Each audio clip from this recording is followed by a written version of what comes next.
Good morning, students. Class 4th, Subject English Reader, Lesson 3. Up the ladder to the moon.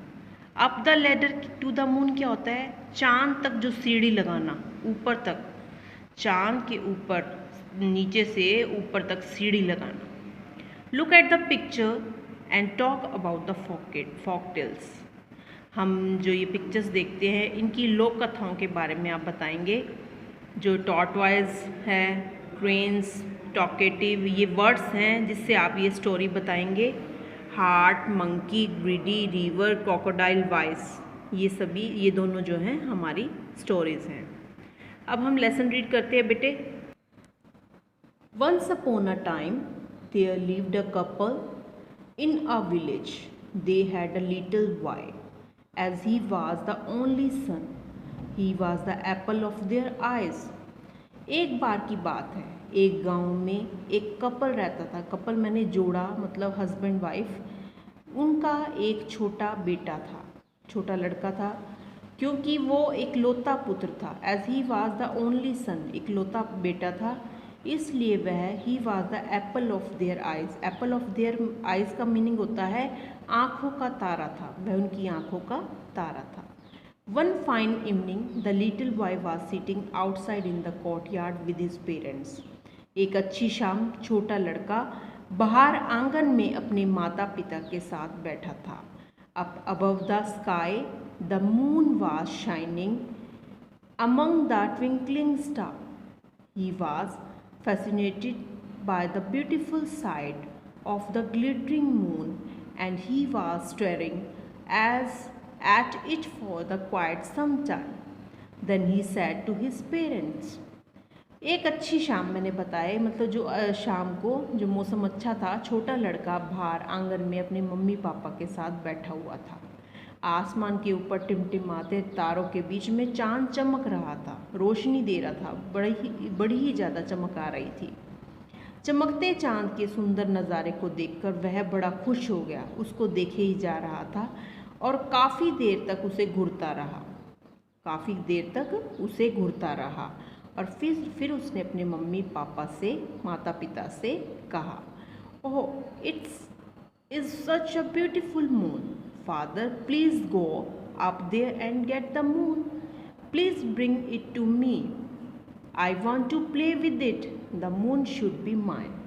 ओह, ये कितना सुंदर चांद है पिताजी. कृपया वहाँ ऊपर जाएं और चांद ले आएं. कृपया इसे मेरे पास ले आएं. मैं इसके साथ क्या करना चाहता हूँ?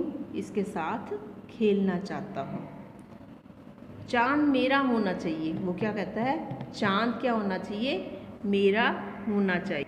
The moon should be mine. चांद मेरा होना चाहिए.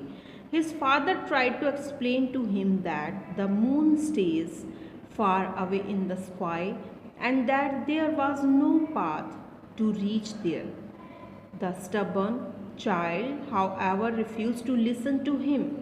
He even refused to eat his food unless the moon was brought to him. His mother too, getting annoyed over his constant whimper, told her husband, "Oh, it is so annoying to listen to his whimper. Please try to climb up to the moon and bring it to him. Why don't you make a ladder and climb up?" उसके पिता ने उसे समझाने की कोशिश की कि जो चांद है वो आकाश में बहुत दूर रहता है, वहाँ पर पहुँचने का कोई रास्ता नहीं है. लेकिन जिद्दी बच्चे ने उनकी बात मानने से इनकार कर दिया. आगे जब उसने तब अपना खाना खाने के लिए भी मना कर दिया. However refuse to listen to him, he even refuse to eat his food. उसने खाना खाने से भी मना कर दिया. जब तक उस लड़के को चांद नहीं मिल जाता तब तक उसके लिए चांद नहीं लाया जाएगा. तो उसकी माँ ने भी, मतलब वो नाराज़ था, वो खाना नहीं खाएगा. उसकी लगातार फुसफुसाहट से नाराज होकर उसने अपने पति से कहा, ओहो, it is so annoying to listen to his whimper. तो उसने अपने पति से कहा फुसफुसाहट से कि उसकी बातें सुनना कितना मुश्किल है. कृपया चंद्रमा पर चढ़ने का प्रयास करें. Please try to climb up. चंद्रमा पर चढ़ने का कोशिश करें और उसके पास चांद ले हैं। तुम सीढ़ी बनाकर ऊपर क्यों नहीं चढ़ जाते? Why don't you make a ladder and climb up? सीढ़ी बनाकर ऊपर क्यों नहीं चढ़ जाते? The father again tried his best to explain to his wife that it was not possible, but it was all in vain. She was not at all ready to listen to him.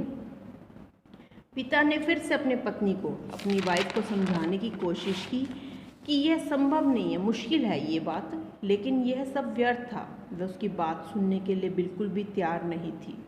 Finally he decided to build a strong ladder to climb up to the moon. He called his nephew and both of them collected as many bamboos as they could for the purpose.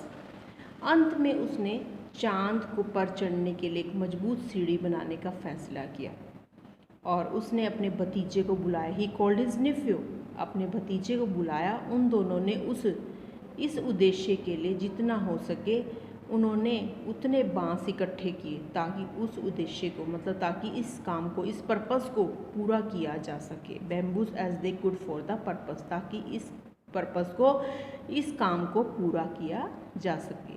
Students, आज हम page number 37 read करेंगे जो first part है।